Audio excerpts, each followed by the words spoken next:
Xin chào mọi người, có một điều khá thú vị trong vận tải hàng không, đó là đôi khi cách chúng ta đóng gói hàng hóa lại có thể ảnh hưởng đến chi phí nhiều hơn cả trọng lượng thật của nó. Hôm nay, chúng ta sẽ cùng nhau khám phá một bí quyết, một mẹo nhỏ thôi nhưng cực kỳ hiệu quả giúp tối ưu hóa chi phí này nhé. Nào, để bắt đầu, chúng ta hãy cùng đến với một câu đố kinh điển. Câu trả lời ở đây không chỉ là cho vui đâu, mà nó chính là chìa khóa để hiểu một nguyên tắc vàng trong ngành này. Đó là không gian mà lô hàng chiếm dụng cũng quan trọng không kém gì trọng lượng thực tế của nó. Và chính điều này đã dẫn chúng ta đến nguyên tắc cơ bản nhất của việc tính cước hàng không. Đây chính là thuật ngữ quan trọng nhất mà chúng ta cần phải nắm, khối lượng tính cước hay còn gọi là chargeable weight. Có thể nói, đây mới chính là con số quyết định đến hóa đơn cước phí của chúng ta đấy. Vậy khối lượng tính cước được quyết định như thế nào?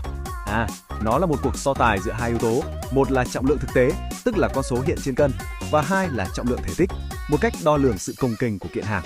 Quy tắc thì cực kỳ đơn giản. Hãng hàng không sẽ luôn chọn con số nào lớn hơn để tính phí. Rồi, bây giờ chúng ta hãy đi vào một ví dụ thực tế để thấy việc gửi hàng riêng lẻ đôi khi có thể không hiệu quả như chúng ta nghĩ. Giả sử chúng ta có hai lô hàng.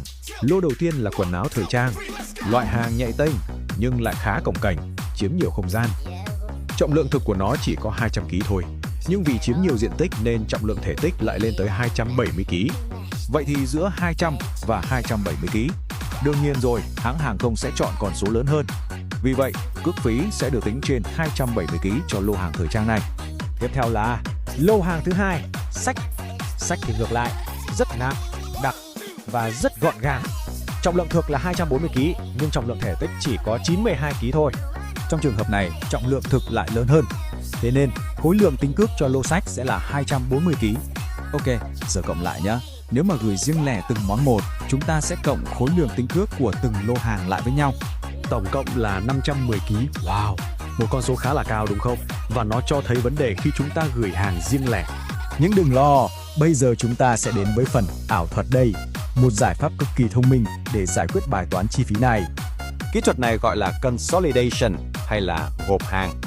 Hiểu đơn giản là mình gom nhiều lô hàng nhỏ lại thành một lô hàng lớn duy nhất để tối ưu hóa mọi thứ.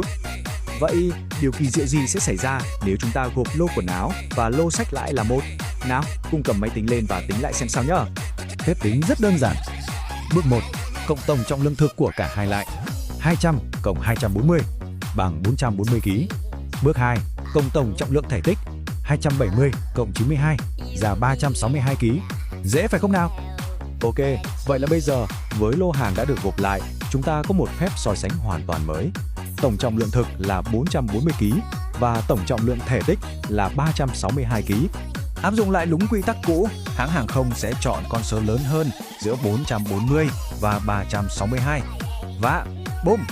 Khối lượng tính cước mới của chúng ta chỉ còn là 440 kg thôi. Đây chính là sức mạnh của việc gộp hàng thông minh. Giờ hãy cùng xem kết quả cuối cùng để thấy rõ chúng ta đã tiết kiệm được như thế nào nhé. Nhìn vào biểu đồ này là thấy ngay sự khác biệt. Cột bên trái, lúc gửi riêng, tổng khối lượng tính cước lên tới 510 kg. Còn cột bên phải, sau khi gộp hàng, con số này giảm xuống chỉ còn 440 kg. Chính xác là chúng ta đã tiết kiệm được chi phí vận chuyển của 70 kg hàng. Một con số không hề nhỏ chút nào, đúng không ạ? Vậy, bài học cốt lõi chúng ta có thể rút ra từ phân tích này là gì? Có 3 điểm chính cần ghi nhớ. Thứ nhất, luôn nhớ quy tắc vàng. Khối lượng tính cước luôn là số lớn hơn. Thứ hai, bí quyết ở đây chính là sự kết hợp thông minh giữa hàng nhẹ, cồng kềnh với hàng nặng, gọn. Và cuối cùng, quan trọng nhất, đây không chỉ là lý thuyết suông đâu nhé. Nó thực sự giúp tiết kiệm một khoản chi phí đáng kể. Và điều này mở ra một câu hỏi lớn hơn. Ngoài vận tải hàng không ra, thì trong chuỗi cung ứng của mình, liệu còn ở đâu nữa mà một phép tính, một sự thay đổi tư duy đơn giản như thế này có thể giúp chúng ta mở ra những khoản tiết kiệm khổng lồ?